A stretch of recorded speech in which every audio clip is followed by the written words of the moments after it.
Hi everyone, welcome back to episode 14 of Real Talk. We're going to talk about real estate, real conversations, real fun, and real life.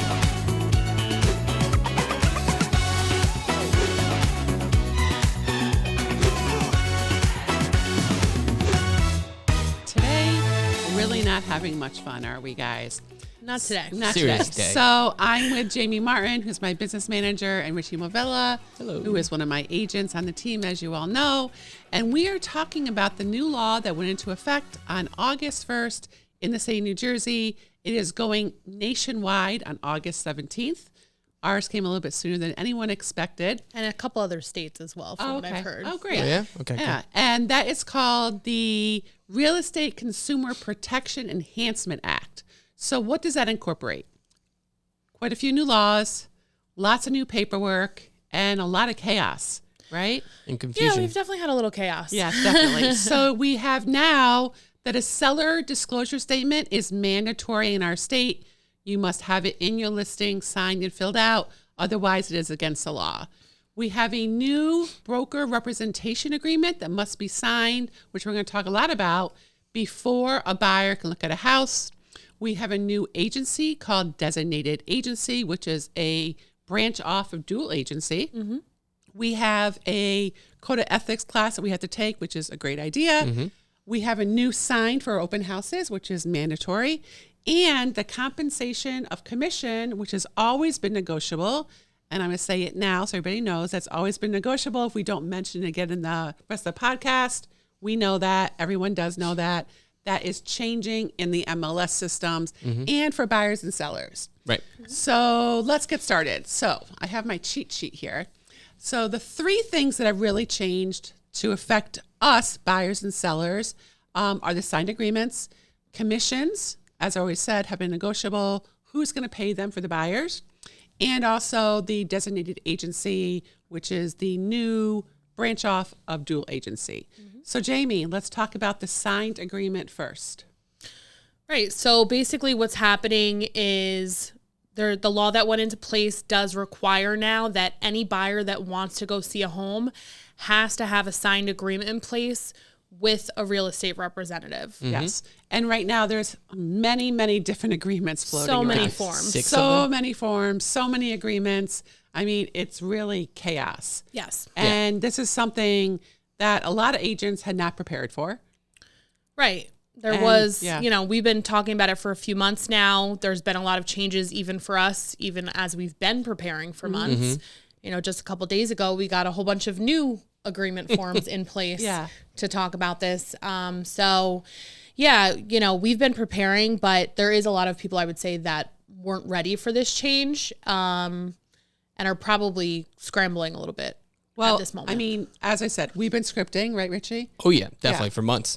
We did not have the documents, and our law went into effect on August 1st, and it was signed 4 days, basically 2 business days before it started, correct? Yes. So I have to admit, we may have had a glass of wine at work on August 2nd because it was needed. It has been a really rough week. One thing I think is really kind of interesting is there's still going to be continued changes. Of course, So Ritchie, let's talk about the agreement and how that works. So you get a buyer that wants to come see a house. Okay. What's the first thing that happens? Yeah, so I've been meeting with my buyers in person only so I can actually take the time to go over it with them because for most of my buyers that I've been working with, we've just been seeing houses without this agreement. Correct. Right, so it's something new for everyone. And then even new buyers, they probably are a little skeptical too. So I like to meet them in person, go over it. First, it's going to outline what my relationship is to them. It's going to go over the timeline of our working relationship. Most importantly, it's going to go over compensation too. And that's what is, basically the whole point of this. Yeah. Is some homes might not be giving out compensation to the buyers. Some will. And the ones that don't, I need to have an agreement with that buyer beforehand so that they know and I know and everyone knows where compensation is going to come from. Correct. And that's basically the meat and potatoes of it. We're going to talk about the compensation. So Ritchie, how have your conversations gone? Are they questioning? Have they heard about it? That's my first question to you. Most people have heard about it. That's great. With the headlines, which is because I'm getting a mixed group. Some people that I've been working with who are just okay because they're going to work with me, and I've also been kind of foretelling them this is going to be coming soon. It did come sooner than we all thought. Yeah, but I'm happy that it did happen because now we can just get it out of the way, right? Just do what we have to do to make sure that we provide the best services to our clients. But I've had one client just sign it right away, like, yeah, that's fine, let's sign it. After reviewing it, another person didn't want to sign it, which kind of saved me some time and her some time as well. And because they were going to use their cousin. And they were just like, oh, I just want to see the house. And I was like, that's perfectly fine. But we're not, we work for a reason, right? So call the professional and have the professional do the job. And if you're working with your cousin, call your cousin. Right. Not to be rude. I did all I could. I was like, well, you're available at that time. I'm available at that time. Yeah. We can meet there. I'll even do a one-time showing because you can change the timeline. Yeah, as I said, there's many different forms. So there's one time, there's one day, meaning you can do it per house. I mean, there's a lot of documents, which I think, as Jamie, you and I've discussed, it's going to get simplified. There's no way they can have all these documents floating around the state. I mean, it's kind of crazy. Yeah. I mean, we kind of have our plan in place as far as, what to use when, but there is a lot of documents floating around at this time. Yeah. Funny enough, my one client was a lawyer and they wanted to review the whole contract line by line. And I was like, I should have known that before because lawyers are probably the only ones that read all the contracts throughout. So I was like, yeah, we could sit here as long as we want and go over it. Well, we've spent hours and hours scripting, practicing, what to say and understanding the new forms, the new agreements, so we can explain it to our buyers. Honestly, thank goodness, because the questions I got asked, I was like, I'm ready. I'm prepared to answer that. Yeah, I'm know ready. the answer. I'm prepped. I'm good to go. Yes. I think it's going to be very interesting, Jamie. I know we had this situation with you, Ritchie, that some buyers may not want to sign, but agents need to understand they are breaking the law. Yeah, absolutely. Yeah. So, as an agent, to protect yourself, you should have that agreement in place. And also as a buyer, this is actually a positive thing for you. Like, find a great representative for yourself. They're signing an agreement with you. They're going to work very hard for you on your behalf, but just make sure you're finding someone that's going to be that right representative for you. Yeah, I think it has, and it will continue to change the industry because people are going to demand excellence on who they work with. I mean, we all know the saying, it matters who you work with, and there's a reason for it. Yeah. It is one of your largest investments, and if you are not researching the team or the agent that you're working with, I mean, there's some amazing other realtors out there. Amazing. We're great, but they're also amazing. Right. And then there's, just like any industry, who you work with matters. So that's really important. Absolutely. I got interviewed more than ever these last 2 weeks than I think I ever have. Which you should be, right? Which I told those buyers, I was like, I'm really happy that you're doing this. You should absolutely find the best agent that works for you and is the best fit. You're doing exactly what you're supposed to be doing. Congratulations. Yeah, absolutely. 100%. I agree. Like, you shouldn't be looking for someone just to show you a house. Yeah. Right? That's not what a buyer's agent is here for. So interview that person, understand their qualifications, understand their experience, understand what they're going to bring to the table for you that another agent might not. So make sure that you're finding that agent that's going to do everything from start to finish on that transaction for you. I mean, we're focusing on negotiating, what we bring to the table, how we win for you. I mean, there's so much that goes into it. But on the other hand, too, now we have the signed arrangement, but we have to, but we have to, one of the second things was commission. Right. So who's going to pay the commission? Because New Jersey has always been a full disclosure state. All of our paperwork did clearly state how the buyer's agent was getting paid and how much. The problem with the lawsuit against the National Association of Realtors was other states did not have that clarity. They did not have that transparency, and it was not written down. So it was a little wild, wild west because the sellers did not know where their money was going, which is not fair. No. But New Jersey's always been a full disclosure state. So there's 3 different ways.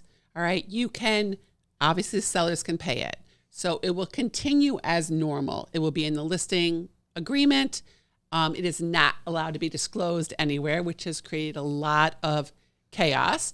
It cannot be disclosed. Agents are responsible for finding out what the commission is. I personally feel, and most of the leaders in the industry, that the sellers will continue paying commission. So, Jamie, why is that? Because I know the answer. Got to get as many fish in the pond as you possibly can, Correct. right? So you pay commission as a seller, you're getting every single potential buyer in that home. There will be cases where a buyer might not be able to see a home because unfortunately, they can't afford the added expense. It's already expensive to buy a home right now, and they won't be able to afford to pay that commission. So if you're a seller and you're paying out that commission to a buyer's representative, you know that you're getting every potential buyer in your door. Correct. And the more people you get in the home, the more money you make. Ritchie, I think it was 67 or 77% of buyers actually stated, based on new, surveys, that they will not be able to afford to pay for the commission. I don't even think it's a case of affordability. It might be a case of I could afford it. I'm just not going to because I'm already paying my closing costs, my lawyer fee, my inspection. They're making the biggest purchase of their life that just got a little bit more expensive. So I think just out of principle, we won't be willing to do it. And also not forget about all the regular costs, but we're in a competitive market right now. Yeah. So if you're talking about a multiple offer situation, they're doing above and beyond to get in that home, right? So they're already offering extra things, and then to have to pay the commission on top of that, some people won't, whatever the case is, right? It's a lot. So I think that it's a great benefit as a seller to offer that. Correct. Why not bring in as many people as possible? The second way would be a seller concession. So what that means is that the buyers are actually financing the commission. So they're going to increase their purchase price. Let's say the house is $500,000. They're going to add the commission onto the end, which is negotiable. And then they're financing that, and it goes back as a credit to the buyer's agent at closing. And that's called a seller concession. I think we're going to see tons of those. Yes. I agree. Yeah. I think if the seller is not paying it, it's going to be a seller concession. And it's so funny because back in the day, until COVID hit, there was tons of seller concessions. Oh, yeah. Right? And a ton. Right now, Ritchie, do you agree that that's where you're going to see most of the commission paid if the sellers don't pay it? Absolutely. Yeah. It's going to be out of a concession. The buyer will say, sorry, Mr. Seller, you're paying it. Yeah. And then I want to buy your house. Right. It's all negotiation, right? So a buyer can always ask. Correct. Even if the seller said no from the beginning, they can always ask as part of their offer, listen, here's my offer, but one of my conditions is I would like the seller to pay. Buyers need to come up with more, let's say, like tricky ways to get their offer accepted. That's why hiring, really good real estate agent is super important, just so you can get their kind of expertise on how to like sweeten the pot with, other arrangements as far as like appraisals or inspections and things like that. It's another key to success to getting that offer accepted. Exactly. Another term. Yeah. The third way would be buyers will pay it directly at closing to the buyer's agent. I think you're going to see, which we talked about a lot, our new forms are pick away. Well, I think there's going to be multiple ways, as we just mentioned. I also read something by a great coach, Sue Tom Ferry, who came up with the terms to the agent, so the buyer's agent, and the seller's agent should be saying, make an offer on the property and you tell us how you want it. The sellers are open to your negotiating, right? It's not so black and white right now. It's mixed, which does create chaos. But again, that's why it's important to have someone that can negotiate on your behalf. Touching back on what you said, though, before, too, I think it's important for people to understand, you kind of said it, but it's not necessarily going to get paid in one way. No. So it can be a combination, right? You could ask for the sellers to pay X amount, and then maybe as a buyer, you're covering X amount. So it's going to end up being, like you said, like a total negotiation and figuring out the right package deal for that buyer. Yeah. So now more than ever, there's a lot more that's going to go into an offer package. Yeah. It's going to be, when the offers come in, we had to update our spreadsheets for all the information. One thing I think is really important to understand too, obviously a lot of this affects buyers, but getting people into your home as a seller is crucial. There is a line on one of the buyer documents for representation that clearly states, do not show me any homes if the sellers are not paying commission. Right. So the buyers are opting out. So I don't think a seller really would want someone to be opted out of looking at their home. And they can actually fill in the blank there too. Yeah. That's the other thing, right? So if the seller's not paying at least X amount in commission, I don't want to see that property. Yeah. Right. So they can set a baseline. Yeah. Yeah. Ritchie, I know, you talk to a lot of different agents, and there's another study out there, and a lot of people feel that this is going to get rid of 37 to 50% of realtors. Right. I think Harvard said 34% Yeah. or something. Yeah, I think it was 37. I don't know. I think it's going to be more.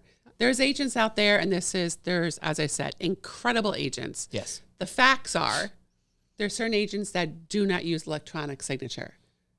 There's certain agents that don't have a listing presentation. Correct. And that's great. You're the right. average realtor sells between 0 and 3 houses a year. I don't understand how they are going to be able to keep up with the changes. Right. I mean, it's a lot for us. It's already a tough As I said, industry we had for most wine agents. on Thursday. Yeah. And we have meetings to review all of this. Yeah. Last week, I think pretty much every day we had a meeting. Oh, no, it was a lot last Yeah. week. We had a texted- 3-hour meeting on Friday. We did. So I texted Karen on Saturday. I was like, thank God we were prepared for this when we were. Yeah. And we didn't just wait until the 17th, like a lot of agents are doing. We're getting calls from other agents asking us to lead the way and to give them what we've been studying. How are you guys doing it? We got that call. Yeah, Eric got that call. what are Yep. you doing? What did you tell your agents? And just Well, we were prepared for the wording. right. We were prepared on how to talk to the consumer. We were not prepared for the documents. well, we were prepared as much as we possibly could Well, be. because we knew the document was going to change. Excuse me. Correct. Yes. If the document had been in place, that Correct. would have been a different story. Yeah. Those are minor changes We between prepared documents. using the documents we had, which but changed. of course, they changed. That changed. So we prepared to the best of our ability with what information we had available. Absolutely. And it's going to continue to change. Yeah. In my opinion. Right. So we are very prepared, very organized, on point with the, how to talk to the consumer about it, how to make sure that they feel comfortable. But the paperwork and the documents and all the different showing agreements are a little overwhelming right now. But I think it's really important. That's one of the reasons we're not having any fun today on Real Talk, to address, for agents out there listening, to address how we're doing it, and also to address that it's going to change. Yeah. Right? And I think, again, like, have someone there that can go through these documents and walk you through exactly what everything means. Review it with your attorney if you want to, but start the process early, right? Because then if you know you want to buy a home, know that you're going to have to do these steps now before you get to the step of actually going to the see a front house. steps. Well, you Right? should be, it's just like when you're going to sell a house, we meet with sellers and go over a listing presentation that talks about who we are and how we're going to do it, right? You should only be meeting with agents who want to sit down with you, take the time with you to do that presentation on who we are, how we're going to win, and how we're going to represent you with that trust and also professionalism and integrity. Yeah. That's it. That's shows the what this is dedication. all about. Right. And I think it's going to make the industry so much better, actually. Actually, yeah, it's going to be better for both consumers, buyers, But and there's sellers. there's going to be a lot of craziness before it gets better. Before it does, but then Yeah. it's going to normalize. But Yeah. right now, there's a lot of confusion. Did we mention about the designated, the new Oh, that's the other category of the thing. school student Yeah. agency? There's a ton of confusion going on about that. And I think it stems from listing agents that think that the buyer's just going to come in and I'll just represent both. Yeah. But they created a new branch Correct. to stop that. Do you have more information? Yeah, it's called designated agency. Yeah. So there's dual agency, which means that both agents work for the same company. Correct. Then there's designated agency, which is underneath dual agency. So you have Coldwell Banker above us, then you have buyer and seller's agent. So you are picking, I represent the buyer and the other agent represents the seller, but you both work for the same Right. and company. that's going to eliminate it's a buyer potentially like a seller coming in unrepresented. Oh, yeah, So they thought of the consumer first with absolutely. this new branch. And it does make it very clear. Everybody thinks they can do a better deal if they go to the listing agent. Well, that's not necessarily the case anymore. No. Right. And I talk to your buyers, but I will say, if it's my listing, I am speaking to you, Yep. but I represent the seller. People need to take agency very seriously because it is, I mean, it's ethics. Yeah, it's our fiduciary Yeah. duty. And you it's the what law. we signed up for. Yeah. That's what I was going to say regarding fiduciary, right? So designated agency, what it really comes into play is it gives the buyer the option to say, I want to be represented by someone that's just purely representing me, Correct. right? And why is that important for a buyer or why is that important for a seller? Well, that person's looking out for your best interest in the transaction. So now they are specifically in that transaction for you. And that's the way it should be. Yeah, they're going to recommend the best lawyers, the best inspectors to make sure that, you do your due diligence and give you advice negotiate financially. on your behalf. Yeah. So, Which I think is well, awesome. this is constantly changing, and I guarantee you we're going to keep you informed on Real Talk. Thank you so much for joining us, and we'll talk soon. Take care.